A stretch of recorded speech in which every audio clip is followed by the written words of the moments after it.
Hey everybody, my name is Marcus, and in this video I will show you a really simple way how you can create a drop-down menu in Wix. So let's start.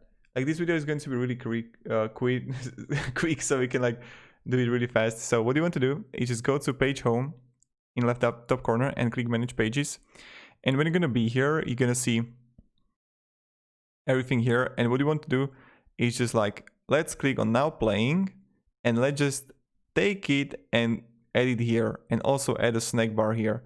What is going to happen that right now we got only about here, nothing else about in contact, because now playing is away, right? And now we edit it. So when I would go here and I would preview the website, right? And look at this, what will happen. When I go on about, as you can see, we got perfect drop-down menu. So this is how you can simply create a drop-down menu in Wix. Thank you very much everybody for watching. If you have any questions, ask me down in the comments, and have a great day and goodbye.